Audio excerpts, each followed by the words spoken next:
dónde y cuándo se originó la civilización, los expertos han elaborado muchas teorías, pero a veces las evidencias contradicen por completo todas las hipótesis.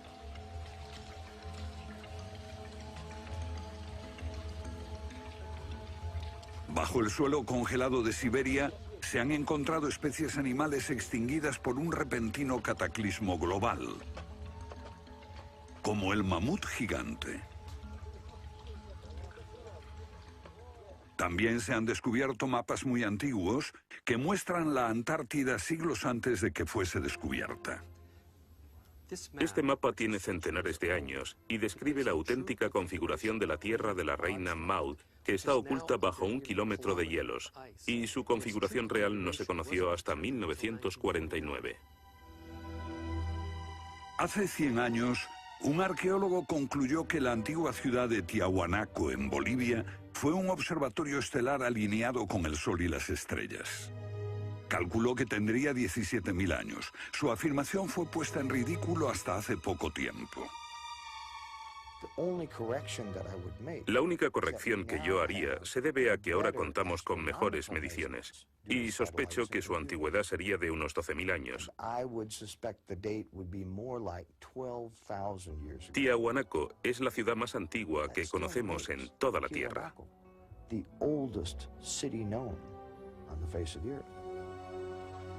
Los geólogos han descubierto que la gran esfinge de Gizeh en Egipto ha resistido siglos de lluvias incesantes, pero estas lluvias solo pueden haber tenido lugar miles de años antes de los faraones. ¿Fue construida la esfinge antes de los comienzos de la civilización? Lo que se pone en cuestión es la historia completa de la civilización. Puede que no haya ido en línea recta desde los estúpidos cavernícolas hasta los hombres tan listos de hoy con sus bombas atómicas. A veces, las pruebas que se hallan rompen todas las reglas. En este documental entrevistaremos a personas que están juzgando meticulosamente esas evidencias y elaboran nuevas teorías que pueden cambiar nuestra idea de la civilización humana. Esta enorme cara fue tallada por los antiguos olmecas de México. Se cree que tiene al menos 2000 años y es inequívocamente africana. Sin embargo, se supone que los negros no llegaron a América hasta después de Colón. En su libro De la Atlántida a la Esfinge, el escritor Colin Wilson recoge indicios de lo que él y otros creen que son los rastros de una avanzada cultura anterior al comienzo de la historia.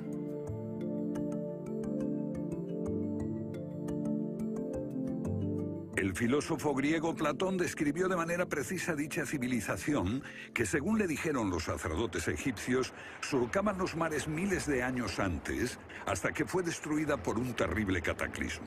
Platón la llamó Atlántida.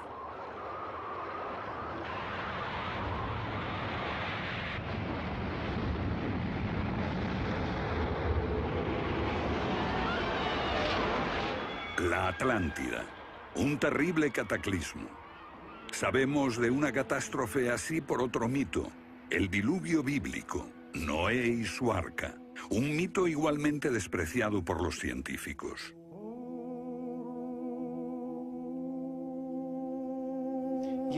Cuando rechazan el diluvio bíblico y a Noé y el arca como una fábula, los científicos están ignorando el hecho de que hay cientos de mitos de diluvios en todas las culturas, aparte de las narraciones de Mesopotamia y de los hebreos, que dicen lo mismo sobre un desastre planetario que virtualmente borró al género humano antes del comienzo de la historia conocida.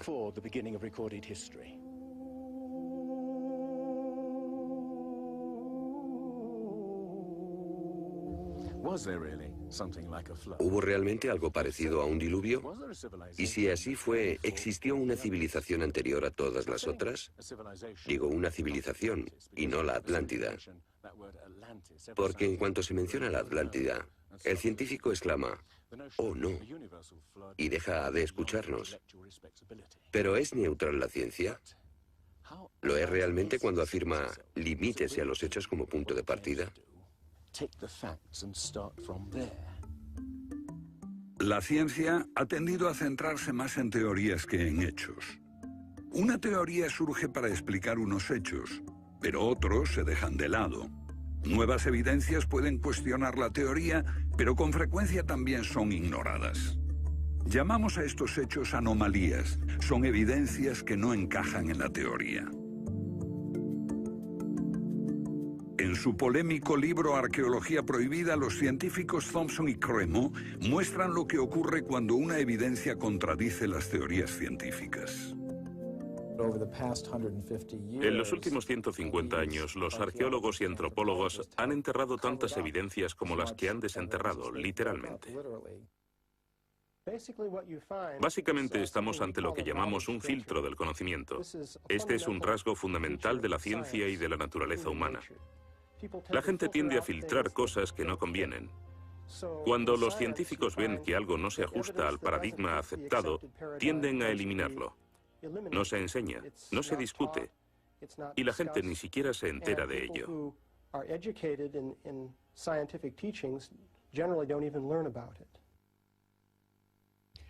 Lo que estamos diciendo, por ejemplo, sucedió en Iatitlan, México, en 1996. Cuando la arqueóloga Janestine McIntyre amenazó con echar abajo la teoría convencional de que el ser humano es relativamente nuevo en la Tierra, que llegó a Siberia hace unos 30.000 años y en América hace unos 20.000 años.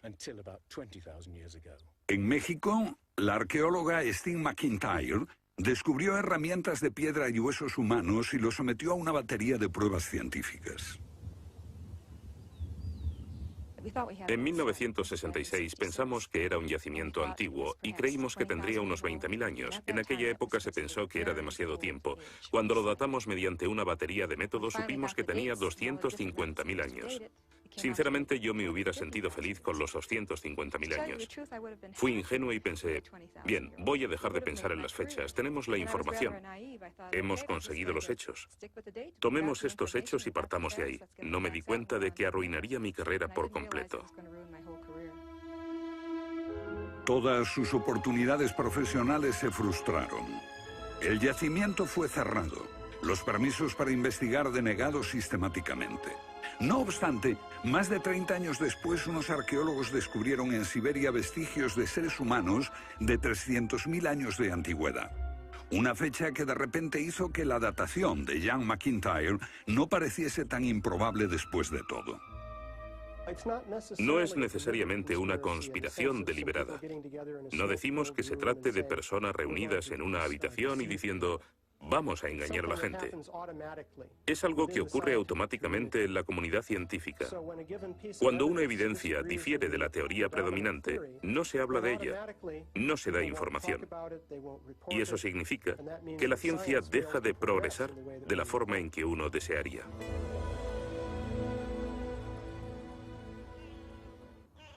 ¿La ciencia está pasando por alto evidencias de un pasado que hemos olvidado? ¿Pueden ser ciertos los mitos que nos hablan de la existencia en este planeta de civilizaciones que desaparecieron miles de años antes de que comenzase la historia registrada? Una nueva clase de investigadores está estudiando las anomalías que la ciencia tiende a descartar. Se plantean preguntas que pueden cambiar nuestro concepto sobre la historia humana. La fortaleza inca de Sacsayhuamán, de edad indeterminable y construida por gente que carecía de metales duros o de cemento, que no conocían la polea, ni la rueda, ni la grúa. Solo miren esta piedra. He contado 11 ángulos. Debe pesar más que 200 coches juntos y revela la increíble habilidad de la gente que la hizo. Y también algo más. Una capacidad asombrosa para manipular objetos de este tamaño. ¿Cómo diablos las levantaban? Bolivia. Las misteriosas ruinas de Tiahuanaco. La misma habilidad manual, una capacidad de construcción que resulta inexplicable. Las piedras están perfectamente ensambladas. Intentemos insertar una aguja en cualquier punto de las junturas. La aguja no entra.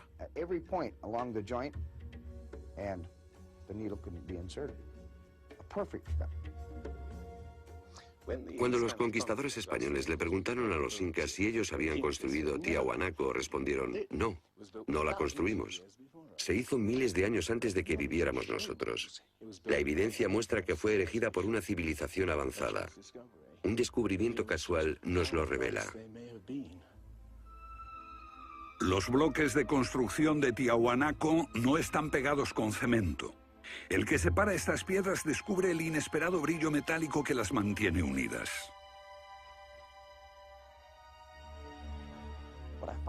Lo que encuentro asombroso es que para trasladarlas a cada uno de los lugares donde empleaban este material, ellos tenían que contar con una especie de planta de fundición móvil para licuar el metal.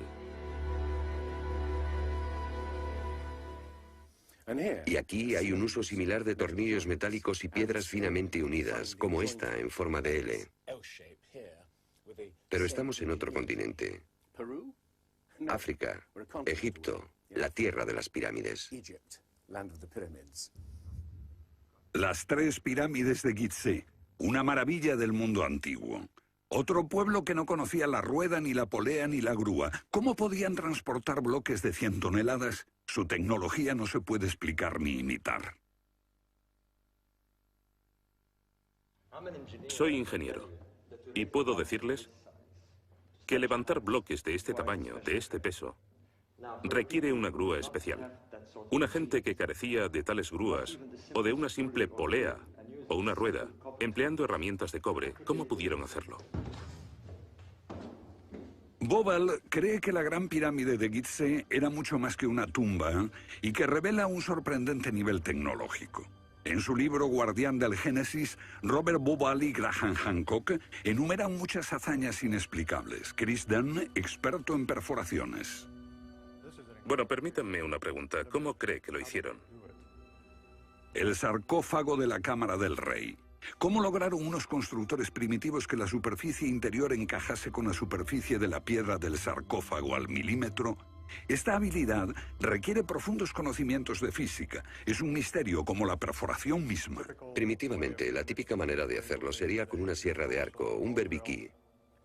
Introducirían la herramienta en la pieza usando arena o un diamante, pero pienso que eso supondría mucho tiempo, muchos años para hacerlo.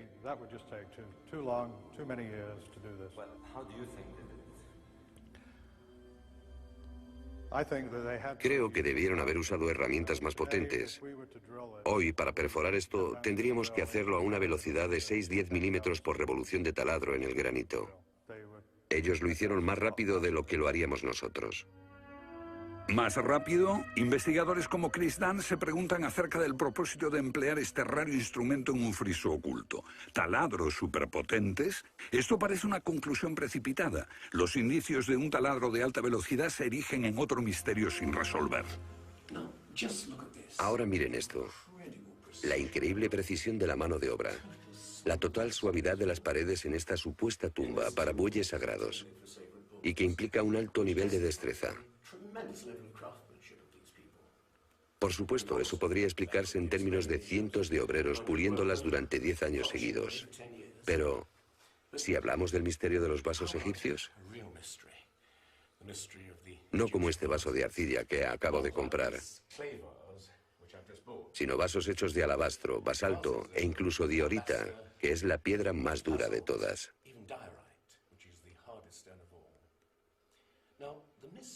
Es bastante fácil ver cómo se podría ahuecar taladrando directamente hacia adentro. Pero, ¿qué pasa con los ángulos? La tecnología moderna es incapaz de hacerlo. Sin embargo, los antiguos egipcios moldeaban miles de piezas.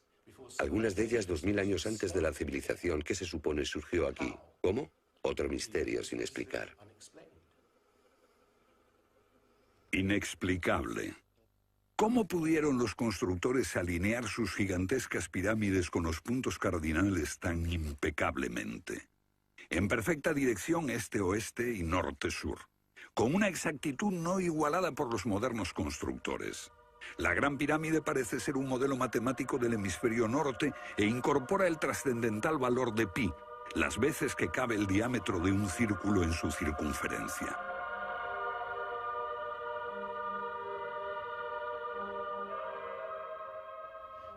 Está claro que lo que aquí tenemos es un avanzado sistema de matemáticas y tecnología, en un tiempo que no conocía su existencia. Para lograr estos resultados, los antiguos constructores tenían que usar un eclímetro de 52 grados. Cualquiera otro no valdría. Pero no solo los egipcios conocían el valor pi. Ese valor también está representado en la pendiente de esta pirámide y en el extraño ángulo que le dieron sus constructores, en Teotihuacán, México, el lugar que los indios llamaban Ciudad de los Dioses.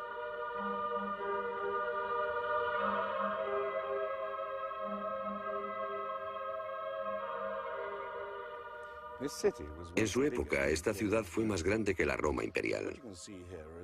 Lo que pueden ver es una serie de estanques que llenaban de agua, cuya superficie lisa reflejaba los cielos y cuyas ondas podrían servir como anuncio de terremotos. Estos templos, en el lado opuesto, se cree que representan cuerpos celestiales.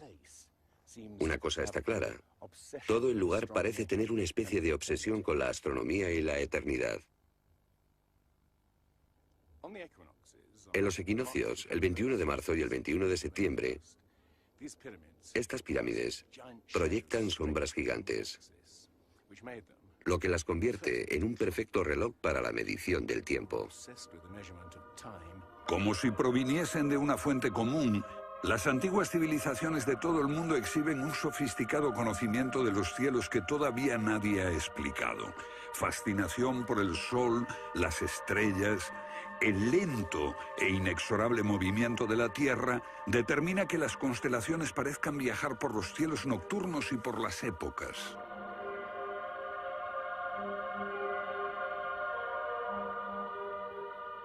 Según los estudiosos, los antiguos egipcios no tenían un gran conocimiento de la astronomía. Pero en el templo de Dendera hay muestras de su sofisticado conocimiento del cielo. Miren las constelaciones del zodíaco: Leo, Tauro, Piscis. Y aquí, la constelación de Orión. Bauval cree que la astronomía es la llave de muchos misterios de las pirámides. Los antiguos egipcios veían en la constelación de Orión a su dios Osiris, señor de los muertos y la vida ultraterrena. Bauval halló el reflejo de ese dios en las pirámides de Gizeh.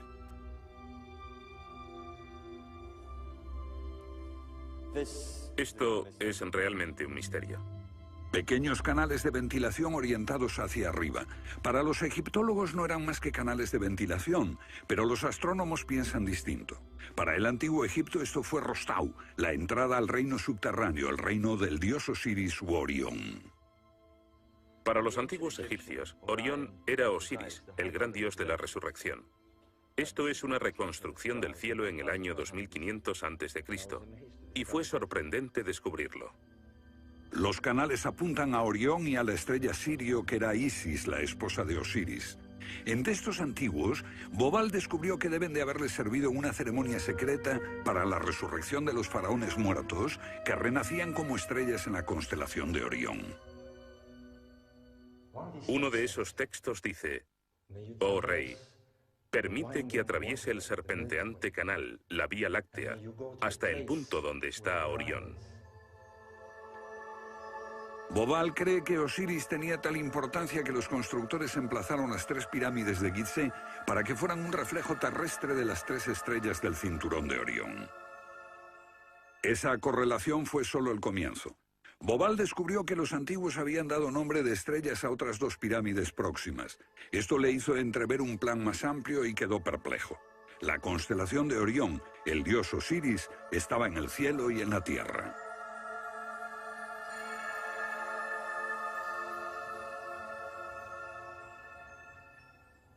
México, donde Teotihuacán presenta otro paralelo. Una leyenda la llama la ciudad de los dioses y sugiere que su propósito era convertir a los hombres en seres celestiales. Como ocurre en Egipto con las pirámides de Giza, los mitos hablan de la reencarnación en las estrellas. Ese es el secreto de Teotihuacán.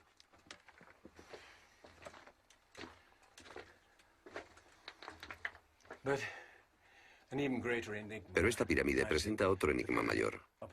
Cuando se excavó por primera vez en 1906, se halló una enorme capa de mica. Ahora sabemos que la mica se usa como aislamiento eléctrico. No tenemos idea de para qué la utilizaban ellos. Lo que resulta aún más extraño es que la mica procede de Brasil. Imaginemos el problema de trasladar toda esta mica a más de 2.000 kilómetros de distancia. ¿Cómo? ¿Con qué finalidad? No tenemos ni idea. Tiahuanaco, Bolivia. Otra cultura perdida revela la misma fascinación por el sol y las estrellas. Hace 100 años, el arqueólogo boliviano Poznański observó que en el primer día de primavera el sol salía exactamente por el centro del templo. Fue el inicio de un gran descubrimiento. Poznański descubrió que este templo era un observatorio, un gran reloj para medir la progresión del sol. Y podemos utilizar ese alineamiento astronómico para datar el lugar. Durante el año el sol sale cada día por un punto diferente del horizonte. El primer día de primavera un observador vería salir el sol exactamente en el centro. Estudiando el esquema de Poznański, dedujimos que en los primeros días de invierno o de verano el sol saldría por encima de las piedras angulares. Pero no fue así. Los arqueólogos actuales dicen que los constructores cometieron un error de cálculo. Después de observar la perfección con la que se construyó este sitio, con piedras de 100 toneladas, sugerir que los marcadores del solsticio están mal alineados me parece increíble. Neil Stide hizo una completa verificación de los cálculos de Poznański. Midiendo el ángulo de las piedras angulares y comparándolo con las posiciones actuales de salida del sol, Poznański calculó que Tiahuanaco fue construida hace 17.000 años. En ese tiempo, la inclinación del eje de la Tierra era ligeramente distinta de lo que es hoy en día y el sol habría salido directamente encima de las piedras angulares.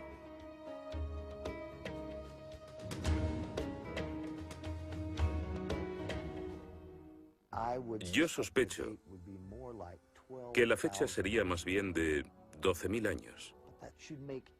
Pero eso haría que todos nos cuestionásemos completamente los orígenes de la civilización. Una civilización perdida en el tiempo dejó sus huellas en varios lugares del mundo.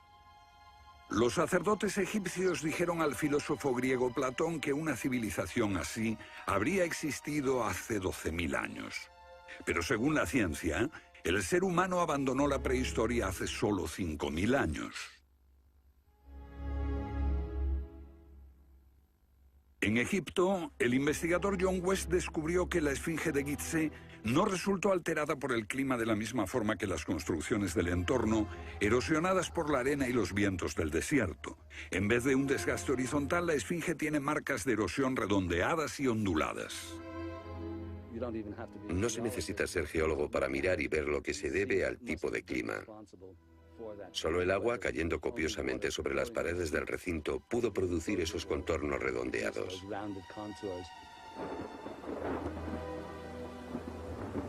¿Agua en el desierto del Sáhara? Ciertamente no en tiempos de los faraones. Para eso hay que trasladarse a finales de la era glaciar. Unos 10.500 años antes de Cristo, miles de años antes de que existiesen los faraones. ¿Pero por qué entonces la esfinge tiene cabeza de faraón?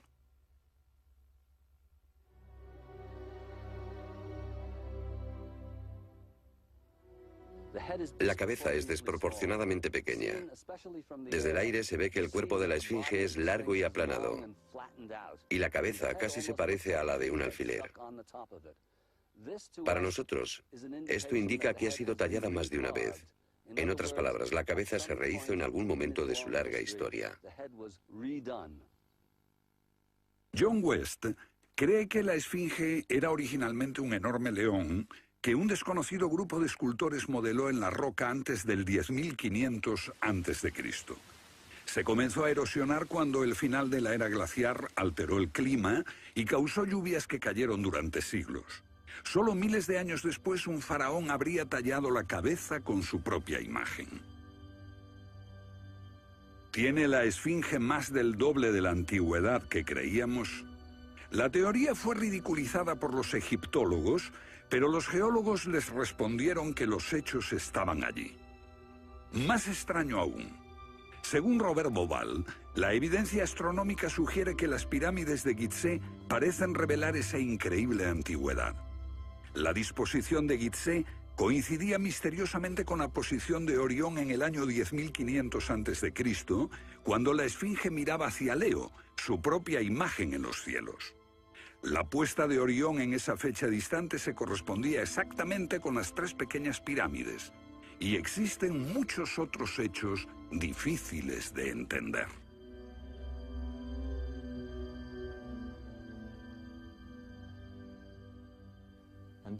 Esto coincide exactamente con las ideas que se desarrollaron tras los análisis geológicos de la esfinge. Dos ciencias sólidas indican que la esfinge podría remontarse al año 10.500 a.C.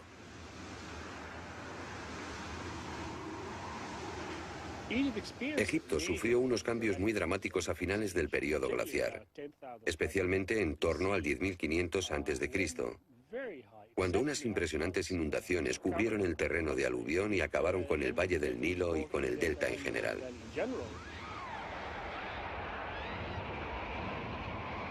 «10.500 años antes de Cristo, un periodo de inundaciones. ¿Pudieron los diseñadores de Gizeh remontarse a un tiempo tan distante? El tiempo de sus mitos dice que el dios Osiris y sus asistentes ascendieron del caos para traer los primeros frutos de la civilización. ¿De dónde vinieron?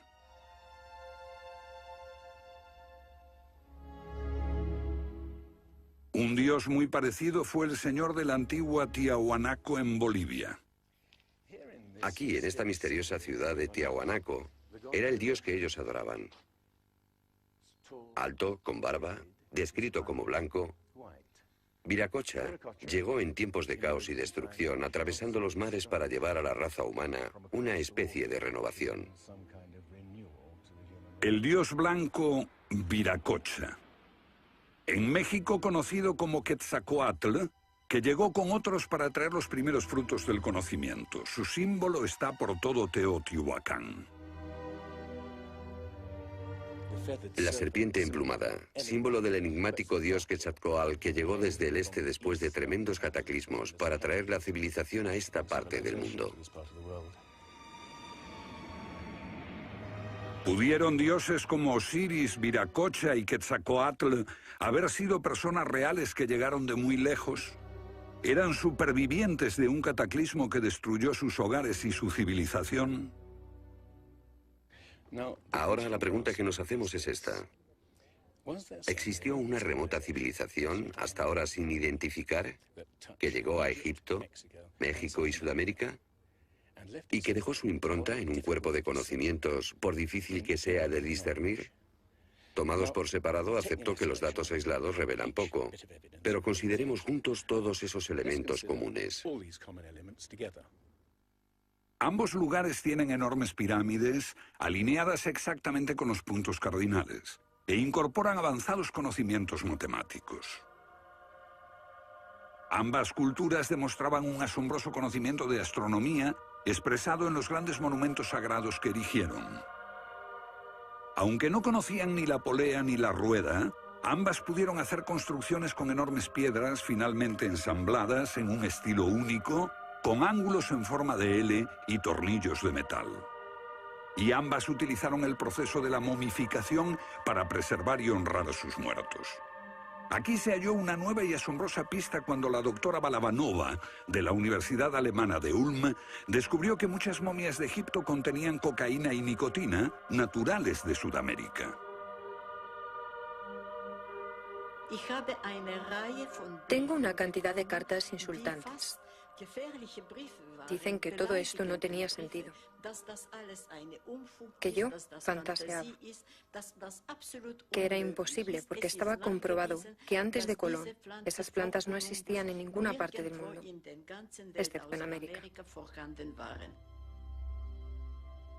Pero su investigación se repitió con cientos de momias y no quedó lugar a dudas.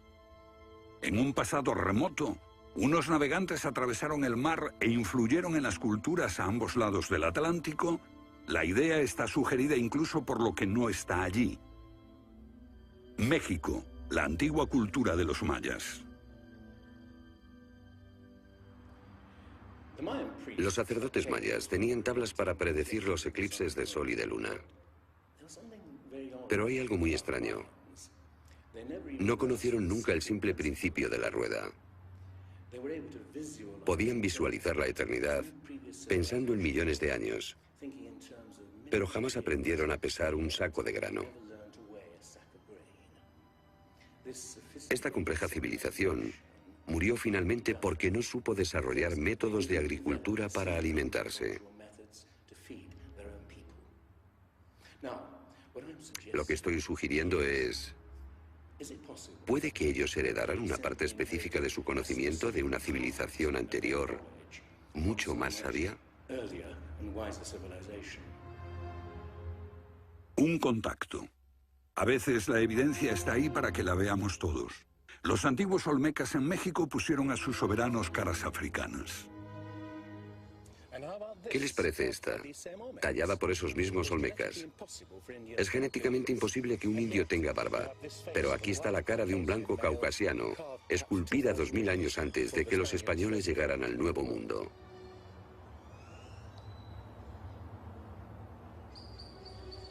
Caras de africanos y de caucasianos esculpidas muchos siglos antes de Colón. ¿De dónde vinieron? ¿Cómo llegaron aquí? ¿Cómo influyeron en la más antigua cultura de América Central, en la cultura madre de México? Lo que todos los arqueólogos saben es que de pronto se materializaron alrededor del 1500 a.C. Esta gente, cuya expresión característica era la de esculpir enormes caras de piedra, cabezas de caucasianos y africanos que parecen haber salido, no se sabe de dónde.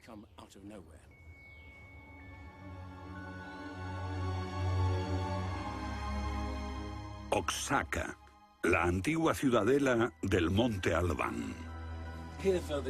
Aquí, en el sur de México, está el último testimonio de esos misteriosos hombres. Porque estas figuras esculpidas en piedra parecen corresponder a muertos en combate, desnudas, desamparadas, la mayoría castradas. Este puede reflejar el momento en que estos hombres desaparecieron de la historia.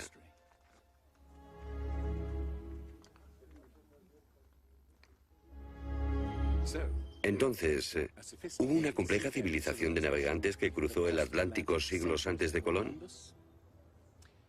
Pero tenemos otra evidencia. Estos son viejos mapas que sugieren que los antiguos marinos tenían un conocimiento de la Tierra que nunca se ha explicado. Un puzzle para los científicos de este siglo. En 1513 el almirante turco Piri Reis cartografió parte del mundo que nadie había visto hasta entonces. Colón solo exploró la zona del Caribe. No bajó a esta zona de Sudamérica, hasta la Antártida. No estuvo nunca por esa zona. Pero estos mapas muestran todos estos detalles con gran precisión, antes de que cualquier explorador europeo llegase a esas regiones.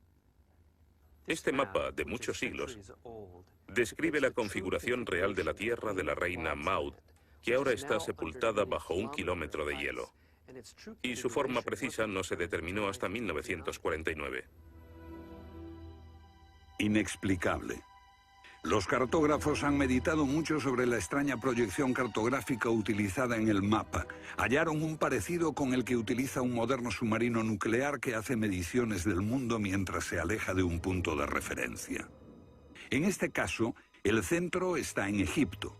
¿Es ese el hogar de los antiguos cartógrafos? El mapa muestra exactamente esta parte del mundo, pero hay más.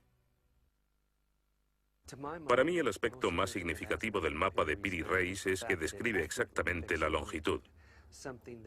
Algo que los europeos no fueron capaces de hacer hasta el siglo XVIII. La longitud. Esa historia comenzó en estas playas en 1707, cuando la flota inglesa navegaba por el Mediterráneo hacia Inglaterra. En aquellos días era bastante fácil determinar a qué distancia estaba el norte o el sur, midiendo el ángulo que el Sol y las estrellas formaban con la superficie de la Tierra. Pero no había técnicas para determinar lo lejos que estaba el este o el oeste. ¿Longitud?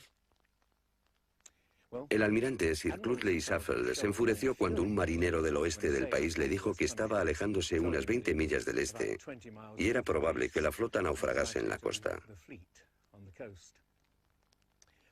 Cuando sus oficiales le dijeron que el rumbo era correcto, mandó ahorcar al marinero por insubordinación. En sus últimos momentos debió haber deseado no haberlo hecho. Los barcos se habían hundido antes por millares. Pero entonces la pérdida de una flota entera promovió la búsqueda de un reloj preciso para calcular la longitud. Tuvieron que pasar 2 generaciones antes de que finalmente se consiguiese. No obstante, el mapa de Piri Reis ya mostraba un conocimiento de la longitud al menos 250 años antes. En el mapa de Piri Reis se menciona el hecho de que se trate de una recopilación de muchas otras cartografías. Son copias de copias de copias. La mayoría de quienes los han estudiado creen que esos mapas proceden de los tiempos de Alejandro Magno, pero son incluso mucho más antiguos. Mapas del mundo confeccionados antes de que supiésemos navegar por los océanos. Técnicas de construcción inexplicables, un complejo conocimiento de las matemáticas y la astronomía. Si existió una tecnología tan avanzada capaz de dar sus conocimientos a los constructores de la Esfinge y a los pueblos de los Andes y México, ¿qué pasó con ella?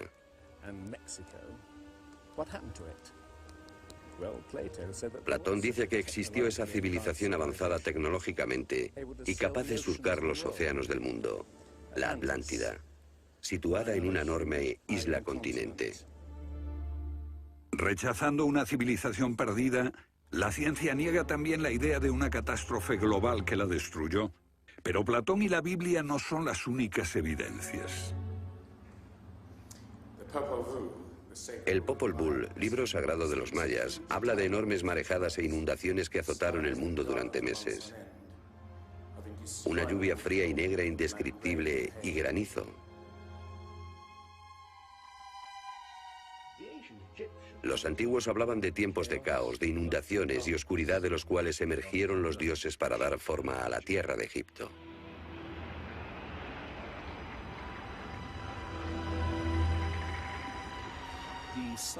El disco solar de los aztecas se refiere a 4 ciclos de destrucción: por inundaciones, por fuego, por viento y por sangre y guerra. Y prevé el fin del mundo por un enorme cataclismo surgido de las entrañas de la tierra.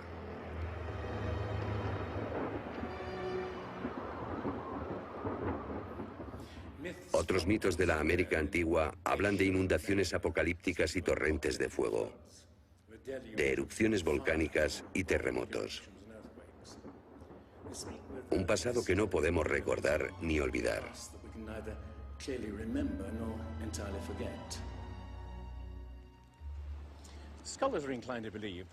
Los especialistas tienden a creer que el diluvio es una fantasía de los viejos poetas. Pero supongamos que los expertos se equivocan. Supongamos que una serie de terribles catástrofes naturales redujeron a nuestros ancestros a pequeños grupos que vivieron apartados y se esparcieron por todo el mundo. Lo que buscamos es una época que coincida perfectamente con los mitos, igual que el zapato encaja en el pie de Cenicienta. Una pista. La fosa de Alquitrán en La Brea, California. Una inmensa sepultura de millones de animales que hoy se ha convertido en atracción turística. Bajo la superficie está el campo de petróleo del lago Salado.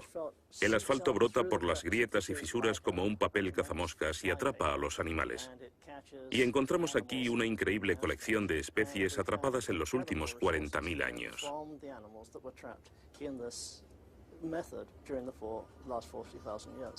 Esta fosa de Alquitrán puede leerse como un libro de tiempos remotos, cuando abundaban los animales y nosotros no los considerábamos como originarios de América.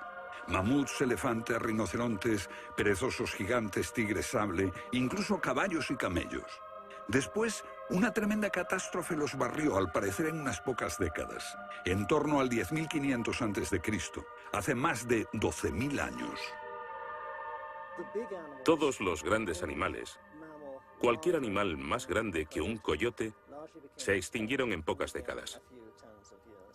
Sí, fue sin duda una gran catástrofe.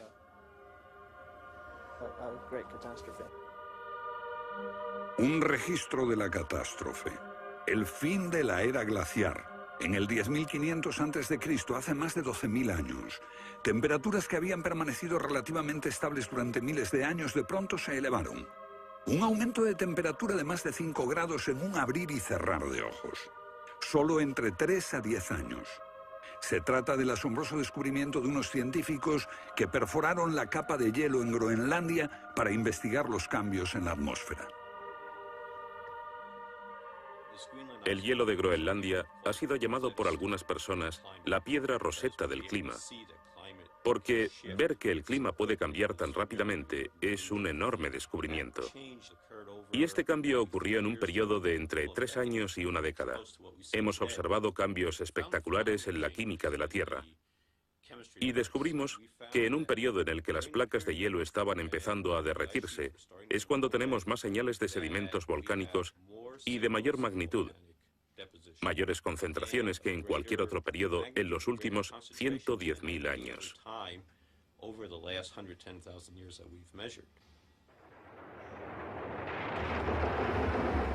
Un surgimiento de volcanes nunca visto, acompañado por desórdenes atmosféricos y gigantescas inundaciones.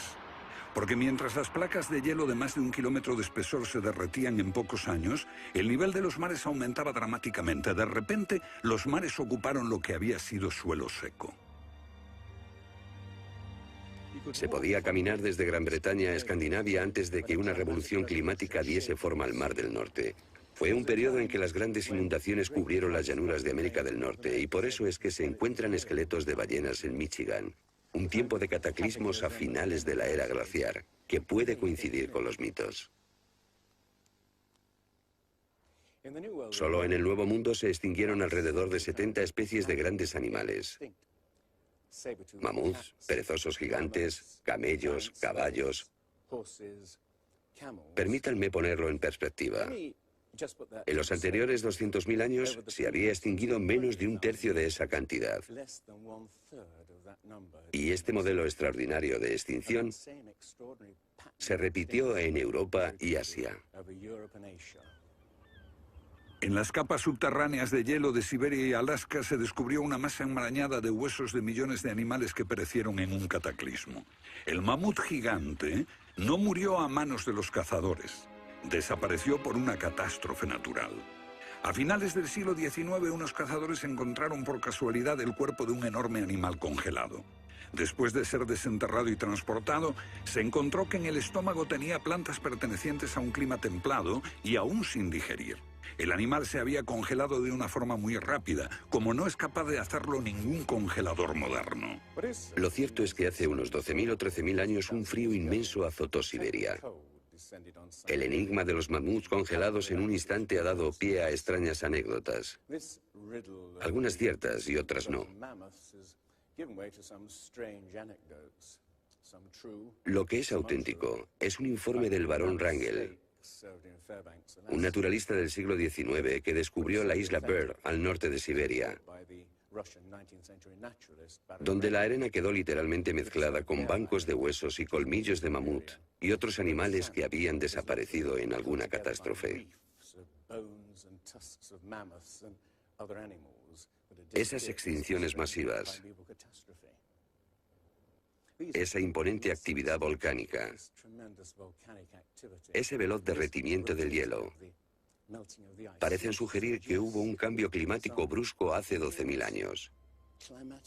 Hay algún factor desconocido que no logramos descubrir.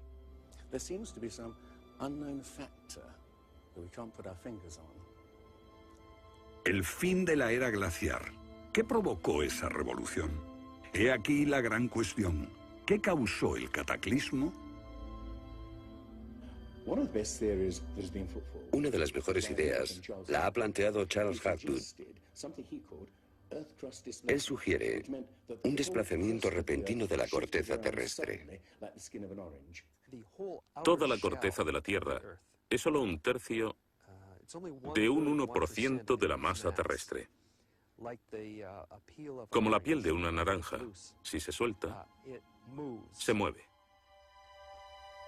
Más fina que una cáscara de huevo, la corteza de la Tierra queda apoyada en un interior líquido. La teoría imperante sobre la corteza terrestre es la de las placas tectónicas. Los continentes se separan lentamente durante cientos de millones de años.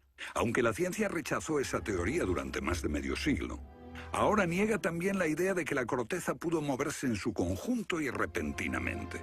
Pero un científico quedó hipnotizado por la idea. Se llamaba Albert Einstein.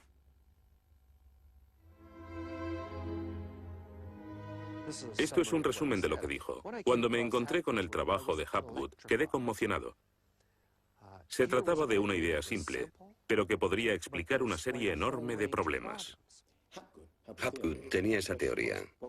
La cuestión era cuál fue el mecanismo que puso en movimiento al gigantesco conjunto. Y fue Einstein quien planteó una sugerencia. La enorme cantidad de hielo que rodea a los polos puede tener 3 kilómetros de espesor. Esos incontables miles de millones de toneladas de hielo, si se formaran de un modo desproporcionado, harían que toda la Tierra se sacudiese como una rueda, con un enorme peso colocado en su borde. Esta vibración bastaría para hacer que la corteza de la Tierra se moviese súbitamente. Hace 55.000 años el Polo Norte estaba cerca de Europa, pero de pronto se desplazó hacia la bahía de Hudson, en Canadá. Y en torno al año 12.500 a.C. se volvió a mover casi 2.000 millas hasta donde está actualmente. O es mejor decir que las tierras y los mares atravesaron el polo, impulsados por un repentino desplazamiento de la corteza terrestre. De ser así, esta es una de las cosas que habrían ocurrido al final de la era glaciar. El desplazamiento impulsó a América fuera de la zona polar. El mar en el norte se congeló con una fina capa de solo unos metros de espesor. La inmensa vieja capa de hielo de Norteamérica, con más de 1,5 kilómetros de grosor, se derritió rápidamente en pocos años.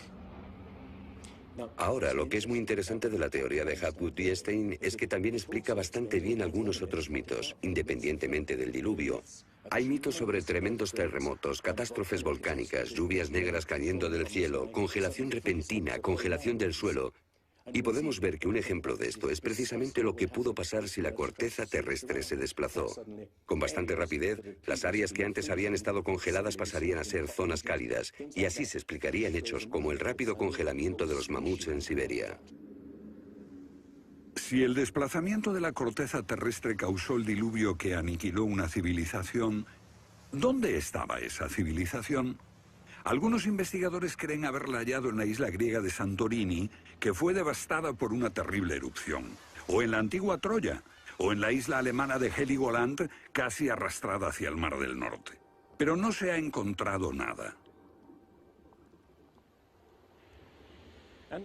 Y es precisamente este problema lo que ha hecho descartar la Atlántida de Platón como una propuesta seria. Veamos. Los oceanógrafos han cartografiado los suelos oceánicos y sencillamente no hay ningún continente perdido. ¿O sí? Platón describe la Atlántida como una vasta isla-continente con montañas, situada en medio del océano. Y el océano, por supuesto, es el océano que rodea toda la Tierra. Fue más tarde que comenzamos a dividir el océano en diferentes partes, llamándolo Atlántico, Pacífico, etc. En realidad el mundo tiene un solo océano. Y los mitos de todo el mundo son muy explícitos acerca de lo que pasa. El Zen-Avesta de la literatura védica describe que esa isla no solo se destruyó tras un diluvio, sino que está cubierta por nieve y hielo. De modo que estamos buscando una isla cubierta de nieve en medio del océano, y una gran candidata para este papel es la Antártida. Si el Polo Norte se desplazó, también debió hacerlo el Polo Sur. Flennat cree que hace 12.000 años una parte de la Antártida permanecía en zonas templadas y pudo haber albergado una civilización que desapareció cuando el continente se convirtió en el Polo Sur. Esa es la explicación que él encuentra en los mapas que muestran partes de la Antártida que están debajo del hielo. El almirante turco Piri Reis demuestra un conocimiento de la Antártida que no debería de tener. Tras examinarlos, especialistas en cartografía de la Armada y de las Fuerzas Aéreas nos dicen: hemos hecho comparaciones de picos salientes y de montañas. Hemos descubierto que coinciden de forma asombrosa. Lo que debemos enfatizar es que no estamos hablando de un mapa, el mapa de Piri Reis, que podría cuestionarse. Estamos hablando literalmente de docenas de mapas. Por ejemplo, el mapa Phineus de la Antártida es sumamente preciso en cuanto a la configuración, mostrando sistemas fluviales que existieron allí, pero que no se conocían en el siglo XVI. La Antártida no fue descubierta hasta cerca del año 1800. Entonces, ¿cómo pudieron los cartógrafos europeos representarla? Solo, cree Flenave, si ellos la copiaron de copias de otras copias de mapas que se remontan milenios atrás.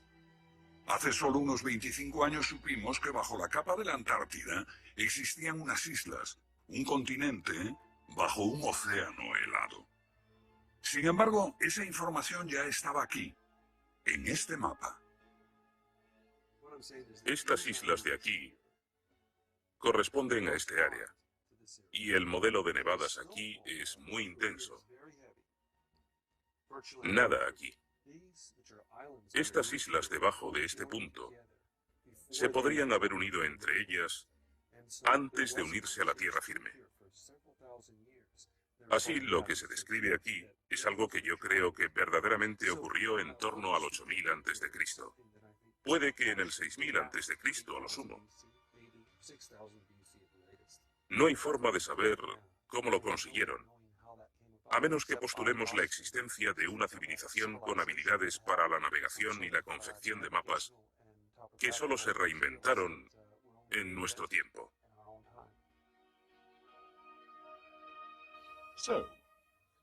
¿Fueron los comienzos de la civilización humana más remotos de lo que suponíamos?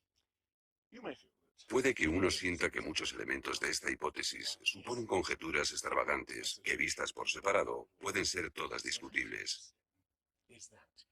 Pero si juntamos esas piezas como las piezas de un puzzle, se empieza a ver que surge un modelo. Una civilización que se desvaneció y fue olvidada mucho antes de que comenzase el registro de la historia.